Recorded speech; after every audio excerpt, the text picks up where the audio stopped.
Jurassic World Camp Cretaceous has introduced fans to the idea that InGen isn't necessarily the only company dealing with dinosaurs. While it's true that Biosyn, the rival genetics organization that was responsible for paying off Nedry to steal embryos in the first film, is indeed coming back in Jurassic World Dominion, they haven't really been seen for a very long time. While new company, Mantah Corp, have become quite the mysterious plot point in the tie-in Netflix show. But with these new villains comes a bunch of unanswered questions that are still getting talked about by fans of the franchise.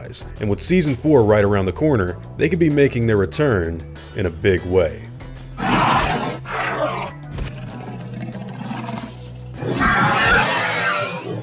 Hey guys, hope you're all doing well. Now for today's video, I want to talk about why the Camp Cretaceous plotline involving Mantah Corp could be even more important than a lot of people think. Way back in Season 1 of the show, the company was revealed to have sent in a spy that could infiltrate and collect data on Jurassic World. This was shown with both the revelation that one of the campers had their family being held against their will by the company, as well as the presence of a secret drone. This device was used to monitor the island and collect any info it could physically obtain. Later on in Season 3, Dr. Wu's secret hybrid experiment E750 destroys a drone that is still spying on the island a full 6 months after the fall of the theme park. Now, Mantah Corp has so far only been alluded to here and there in the series, and they haven't really made any physical appearances just yet. But with the campers' escape from Isla Nublar already underway, and the plot point of a distress beacon going off in Season 2, things are getting even more complex for the campers going forward. If Mantah Corp were to remain on Isla Nublar, where they must have some sort of presence on, since operating a drone of that size couldn't mean they're too far off, then I think that the company really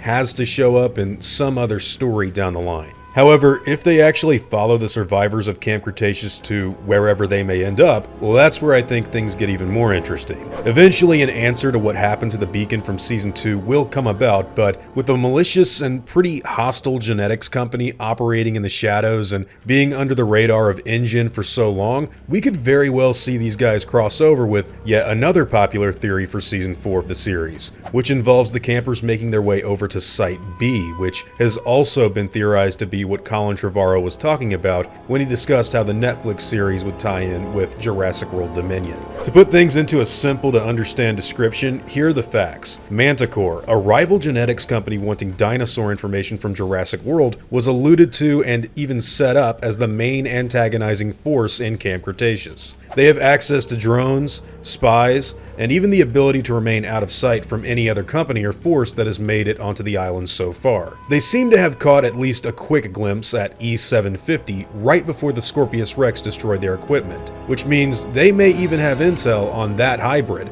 despite it being such a quick encounter. Currently, the campers have set sail away from the island, and no mention of Mantah Corp has shown up in any live-action capacity at this given point in time. But with the new season already being teased and said to be on the way, the creators of this Jurassic World title simply cannot brush this plotline aside without finishing what they started. Now, in relation to Jurassic World Dominion, we all know that Biosyn and Louis Dodson are going to be the big bads in that movie. However, the added complications of Mantah Corp being thrown into the mix could offer up something of a fresh take on the dinosaur genetics race. I'm not so sure any of us have any idea on whether or not Mantah Corp could be related to Biosyn, but the idea that there are now two rivals to InGen out there is quite fun. And with a company like that having at the bare minimum 6 months worth of intel on Nublar and its dinosaurs after everyone evacuated, I think there's a good chance that we could see them show up in Season 4 unannounced to the campers when they reach their final destination. Especially if the secret dinosaur that we know hid itself away on that boat happens to be another Scorpius Rex, like what they've already caught a glimpse of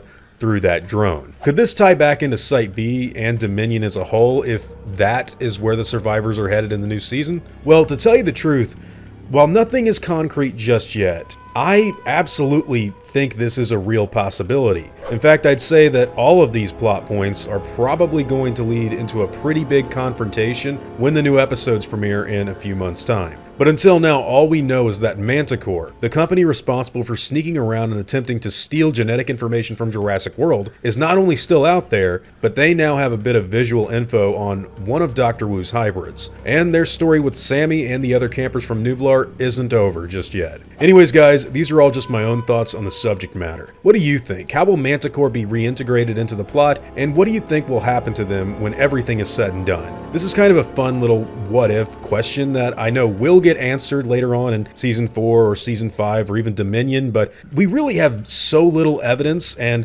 so many plot lines that have yet to be resolved that I thought it would be pretty fun to talk about. So whatever your own thoughts and opinions happen to be, I'd love to hear them in the comments down below.